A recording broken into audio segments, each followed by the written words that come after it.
बिस्मिल्लाहिर्रहमानिर्रहीम। दोस्तों, मलिक सिराज अहमद आपकी खिदमत में हाजिर। मौजूद गुफ्तगू हमारा डेरा गाजी खान कौमी असम्बली का हल्का NA 185 इलेक्शन शेड्यूल के मुताबिक आज 3 नवंबर और 3 नवंबर को जो उम्मीदवार थे उन जो अपने नॉमिनेशन पेपर वापस लेना चाहते थे, आज उनकी तारीख थी।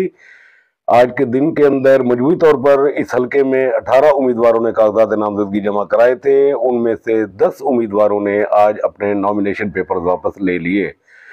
उसमें उन तमाम को जो जिस पार्टियों से वो ताल्लुक रखते थे उनकी तरफ से हिदायत थी, उनकी क़यादत की तरफ से कि जी आप अपने नॉमिनेशन पेपर विड्रॉ कर लें। और अगर हम मुस्लिम लीग नून की बात करें तो मुस्लिम लीग नून से ताल्लुक रखने वाले जो उम्मीदवार थे उनमें लगारी चीफ सरदार जमाल खान लगारी, उसके बाद डॉक्टर शफी खान पिताफी, लतीफ़ खान पिताफी और उसामा अब्दुल करीम, अनस अब्दुल करीम, उनका ही एक कवरिंग कैंडिडेट थे उमर आदिल, वो और ख़ास तौर पर डेरा गाजी खान से साबिक MP सैयद अब्दुल अलीम शाह, इन्होंने पार्टी क़यादत की हिदायत के ऊपर सरदार महमूद कादर खान लगारी के जो टिकट मिला उनको, उसकी बुनियाद के ऊपर इन्होंने अपने नॉमिनेशन पेपर आज वापस ले लिए। अगर हम बात करें तहरीक इंसाफ की, तो तहरीक इंसाफ की तरफ से मजबूरी तौर पर 2 उम्मीदवार सामने आए थे, एक सरदार मोहम्मद खान लगारी और दूसरे अखवान हुमायूं रजा।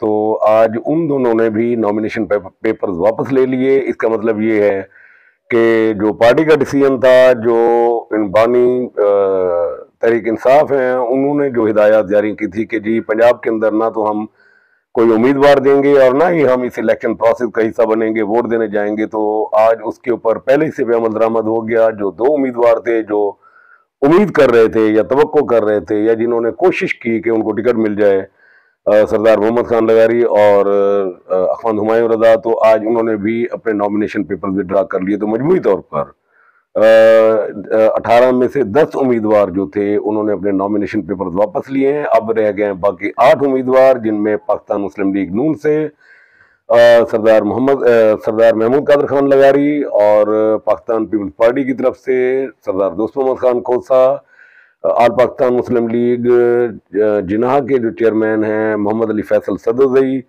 पाकिस्तान नजरियाती पार्टी के सोहेल गिलानी, मुरीद हुसैन जरवार और एक उम्मीदवार और भी हैं उस पर, वो अल्लाह बख्श गजू जी, मुझे नाम याद आ गया जी, वो भी हैं। तो मजमूई तौर पर 8 उम्मीदवार और एक हैं जफर बशीर जो कवरिंग कैंडिडेट थे डॉक्टर शफी खान के, उनके भी नॉमिनेशन पेपर उन्होंने नहीं उठाए। तो मजमूई तौर पर 8 उम्मीदवार इस वक्त मैदान के अंदर मौजूद हैं। तो ये आज 3 नवंबर की अपडेट थी। 3 नवंबर के अंदर आज के दिन में जो ऑफिशियली हमें डाटा मिला उसके मुताबिक 18 में से 10 उम्मीदवारों ने अपने नॉमिनेशन पेपर वापस ले लिए हैं। अब कल 4 नवंबर है। कल 4 नवंबर को जो उम्मीदवार अपनी मुख्तलिफ जमातों से ताल्लुक रखते हैं वो पार्टी की तरफ से जारी करदा जो टिकट है वो जमा कराएंगे और कल शाम तक जो हतमी फहरिस्त उम्मीदवारों की जारी होगी वो उनके निशान के साथ जारी होगी।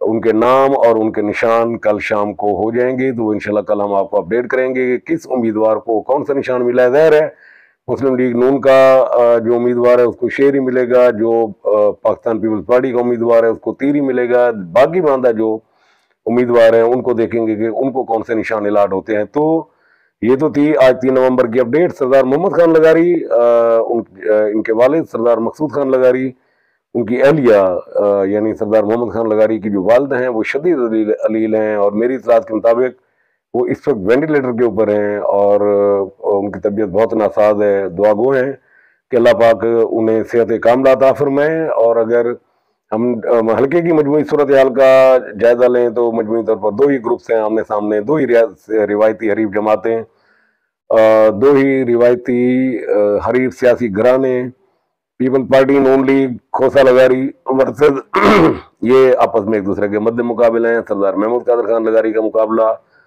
होगा पाकिस्तान पीपल्स पार्टी के निशान के ऊपर लड़ने वाले सरदार दोस्त मोहम्मद खान खोसा के साथ। अपने अपनी तौर पर कैंपेन भरपूर तरीके से चला रहे हैं। कोट छुट्टा से लेकर डेरा गाजी खान के शहर तक हर जगह कोशिश कर रहे हैं उम्मीदवार पहुंचने की, लोगों को कन्विंस करने की इस बात के लिए कि जो उनको वोट दें ताकि वो कौमी असम्बली में जाकर उनकी आवाज़ बन सकें। तीसरा फैक्टर जो मेन फैक्टर था अब तक का, पाकिस्तान तहरीक इंसाफ, उनके इस वक्त कोई उम्मीदवार नहीं है। 2 उम्मीदवार थे, आज उन्होंने भी विड्रॉ कर लिया। और उनके बानी की हिदायत थी कि जी ना पंजाब के अंदर इलेक्शन लड़ना है और ना ही इस इलेक्शन प्रोसेस का हिस्सा बनना है, ना ही किसी को वोट देना है। तो पहले मरहले में अमल हुआ। दूसरे पे भी देखते हैं कि उनके पार्टी वर्कर अपने पार्टी कायद की बात को कितना लेते हैं। कुछ ना कुछ वोट बहरहाल जरूर कास्ट होगा, उसमें वो तकसीम होगा ज़ाती ताल्लुक की बुनियाद के ऊपर। एक पीपल पार्टी को भी जाएगा, नून लीग को भी जाएगा, और कुछ आज़ाद उम्मीदवार अगर हैं तो वो भी ले जाएंगे। लेकिन जो हमारी असेसमेंट है, जितने लोगों से बात हुई तहरीक इंसाफ की, तो वो लोग बाइकाट की तरफ जा रहे हैं कि जी हम अपने कप्तान के कहने के ऊपर जो है ना अमल करेंगे और हम इलेक्शन प्रोसेस का हिस्सा नहीं बनेंगे। तो ये तो थी NA 185। NA 185 का जो मजमूई तौर पर एक प्रॉब्लम चला आ रहा है हमारे पास, वो ये भी है कि यहाँ मसाइल बहुत ज़्यादा हैं। और जो भी शख्स आता है, जो भी बनता है उम्मीदवार, MNA बनता है, ये मसाइल इतने ज़्यादा हैं कि इसके ऊपर बहुत बड़े खर्चे की ज़रूरत थी। लेकिन एक चीज़ अच्छी हो गई इस दौरान, और वो ये थी कि जी वासा का जो है ना वो कोई 12 अरब रुपया इस वक्त वासा का क़याम भी हो चुका है, और वो फंड भी इसको फॉरवर्ड या डिलीवर हो चुके हैं। तो डेरा गाजी खान का बुनियादी मसला, एक जो बुनियादी मसाइल है उनमें से एक सीवरेज का मसला था। तो सीवरेज एक बहुत बड़ा प्रॉब्लम था। इस वक्त फ्लैश बना हुआ है कुछ 6-7 किलोमीटर के 6-7 फीट के नीचे, यूँ समझ ले कि एक दलदल है जिसके ऊपर ये शहर है। तो इस पे इसकी अशद ज़रूरत थी। लेकिन प्रॉब्लम इसके अंदर डबल खर्चा ये था कि पहले आप सीवरेज लाइन बिछाएंगे और उसके बाद फिर आपको वो दोबारा से रोड भी बनानी पड़ेगी। तो ये खाली नहीं था कि जी आप सिर्फ सीवरेज लाइन डाल दें तो काम चल जाएगा, उसके बाद दोबारा उस रोड को भी बनाना है। तो ये यूँ समझ लें कि डबल खर्चा था। गुड लक ये हुई हमारे साथ कि इस नून लीग के दौर में वासा का क़याम हुआ, पैसे भी ट्रांसफ़र हो गए।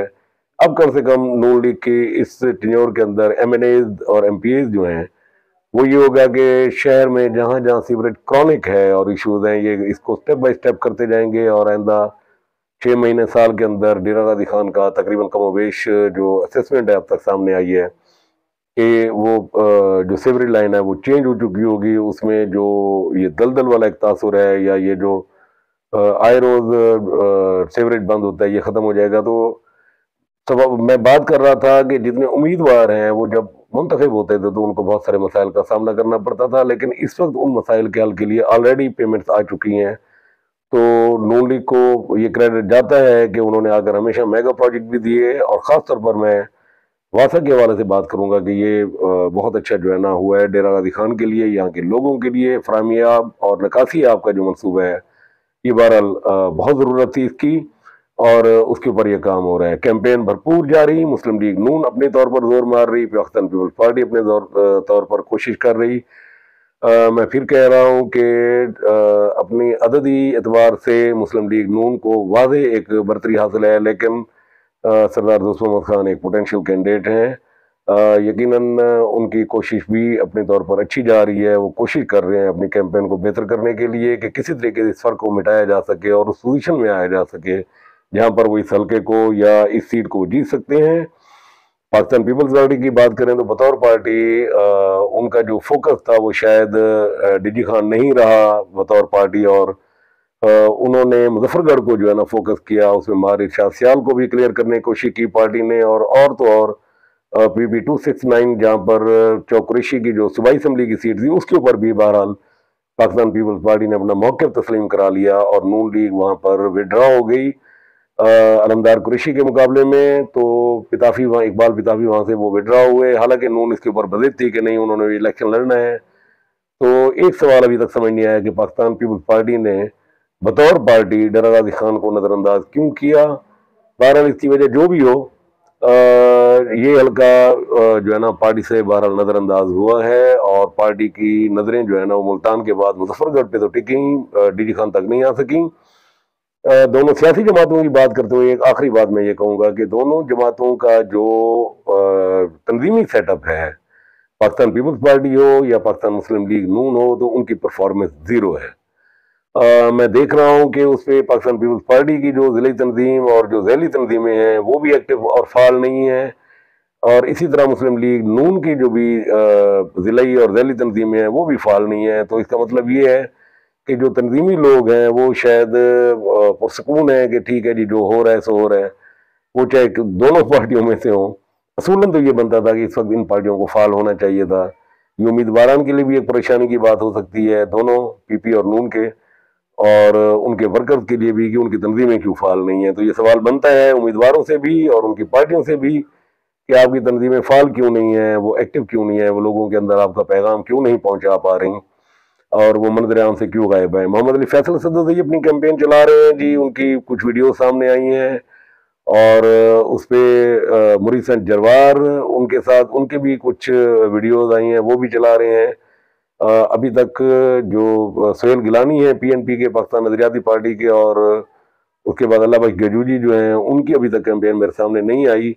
तो ये थी हल्के की मजमूई सूरत हाल। इंशाल्लाह कल जो उम्मीदवारों को निशान अलाट होंगे, तब तक उस वक्त उन नामों के साथ और निशानात के साथ आपकी खिदमत में दोबारा हाजिर होंगे, आपको अपडेट करेंगे। तब कल तक के लिए इजाजत चाहूंगा। दुआओं में याद रखिए, इस चैनल को सब्सक्राइब कीजिए, इस लिंक को शेयर कीजिए, इस वीडियो को शेयर कीजिए। हमें आपके ताउन की जरूरत है। तो इंशाल्लाह कल हाजिर खिदमत होते हैं। अल्लाह हाफिज।